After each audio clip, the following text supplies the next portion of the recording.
débutons maintenant la 4e série d'interventions avec M. le député de René Lévesque. Merci, M. le Président.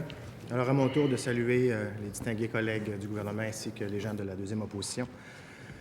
J'aimerais vous exposer aujourd'hui les impacts des mesures du gouvernement depuis les 2 dernières années dans ma région, celle de la Côte-Nord, et j'aimerais à ce moment-là que le ministre aborde une réflexion pour assurer une meilleure vitalité sur l'occupation des territoires. Et vous allez comprendre quand je vais vous parler de la Côte-Nord. La Côte-Nord, c'est 250 000 km², 100 000 habitants, 9 communautés autochtones, 0,4 d'habitants par kilomètre carré, donc une faible densité. Vous avez compris qu'on a des immenses distances à parcourir. Le 30 avril dernier, 2015, la Fondation Entrepreneurship et la Caisse de dépôt dévoilaient son indice entrepreneurial québécois. Et les faits saillants étaient les suivants. Jamais le lien entre l'entrepreneuriat et la prospérité du Québec n'a été aussi évident. Et dans un tel contexte, la poursuite de l'accompagnement des porteurs de projets, de création ou de reprise d'entreprise s'avère essentielle. Les habitants des villages et des petites villes du Québec sont les plus déterminés à entreprendre. La reprise d'entreprise, soit la relève par le rachat, est le choix privilégié d'entrer en affaires dans les milieux ruraux. Alors, en diminuant le financement des CLD, le gouvernement a enlevé les outils et des moyens financiers pour développer le territoire et assurer une relève dans les collectivités et spécifiquement dans les comtés ruraux. On peut bien faire des forums. D'ailleurs, j'ai assisté au forum socio-économique de la MRC de la Haute-Côte-Nord la semaine dernière pour faire une prise en charge avec les acteurs du milieu. Mais le véritable enjeu, c'est que les municipalités n'ont plus de levier. Et vous me ferez pas me dire qu'avec le nouveau pacte fiscal, ça va être les maires qui vont accompagner main dans la main les entrepreneurs pour qu'ils réalisent leurs projets d'entreprise. Parlant des municipalités, j'en ai 10 sur mon territoire qui sont dévitalisées et on a aboli le programme d'aide à la diversification et au développement. Le maire de Gros-Mécatina, qui avait déjà bénéficié du fonds pour son usine de transformation en 2013, je crois, disait en 2015 que c'est une annonce très grave pour les communautés dévitalisées.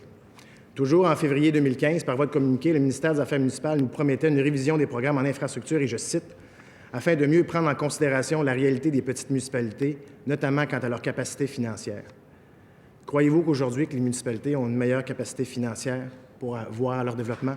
La réponse est non. Donc, en transformant le FDR en FDT, nous avons perdu pour les municipalités 80 millions pour la dévitalisation pour nos localités. L'érosion des berges. La Côte-Nord est un territoire de littoral et nous assistons à un phénomène d'érosion des berges qui s'accentue sur plusieurs municipalités. Mais là, aujourd'hui, plus rien pour la prévention et la protection des berges. On va exclusivement intervenir dans le cas des situations d'urgence. Alors, l'année prochaine, ce que je vous prédis, M. le ministre, c'est que mon bâtiment d'accueil pour la municipalité de Pointe-aux-Trembles et son parc nature, qui est un attrait touristique, il va se retrouver dans le fleuve Saint-Laurent dans les prochaines marées, si on n'intervient pas en prévention. Je vais vous parler aussi des petites écoles et des villages en danger. Vous allez aimer cet exemple-là, M. le ministre. Godbout a obtenu un sursis de 2 ans pour que son école demeure ouverte, mais avec un seul professeur. Le financement pour le deuxième fait l'objet d'intenses représentations des commissions scolaires. Mais savez-vous quoi? Pour la survie de l'école, le conseil municipal de Godbout offre 2 000 $ aux parents de tout nouvel enfant inscrit. Elle paye le lunch le midi et elle assure la surveillance. C'est ça les nouvelles responsabilités qu'on veut confier aux municipalités dans le nouveau gouvernement de proximité pour le pacte fiscal?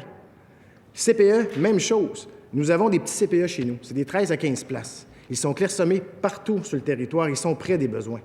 Et pour répondre aux compressions budgétaires et pour optimiser les ressources, on nous demande de faire un partage. Partager les ressources, nous autres, chez nous, là, c'est plus souvent être dans l'automobile que près des enfants. Alors, la situation qui se répercute, c'est la coupure auprès de soutien pédagogique. Et mieux que ça, encore une fois, pour les nouvelles places qui ont été octroyées dernièrement, on a changé les variables pour le financement et le 50 % issu du milieu, vous savez, va provenir de où? Des municipalités. On commence à cogner aux portes des municipalités pour aider la mise en place des CPE parce qu'on ne trouve pas le 50 % dans le milieu. On a, sur mon territoire, fusionné la direction régionale de la forêt avec le Saguenay-Lac-Saint-Jean. Les 2 plus grands territoires forestiers du Québec ensemble ont une seule direction régionale. Alors, voulez-vous me dire comment on peut réussir un développement et une vitalité quand on a une seule personne qui gère l'ensemble du territoire? Je pense qu'on a besoin d'être écouté là-dessus. Et enfin, je voudrais vous laisser là-dessus. Ce que je vous demande, Monsieur le ministre, c'est quoi le plan du gouvernement pour la suite, pour la vitalité des régions? Et je vous dis ça, et je ne suis pas le seul à vous le demander. La FQM demande une rencontre avec la ministre Thériault, et je veux les citer. Malgré les efforts des acteurs du territoire, Plusieurs secteurs économiques régionaux sur lesquels se fondent historiquement les régions, tels le secteur minier et forêt, se retrouvent aujourd'hui dans une situation précaire.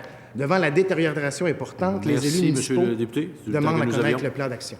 Merci, Monsieur le député de René Lévesque.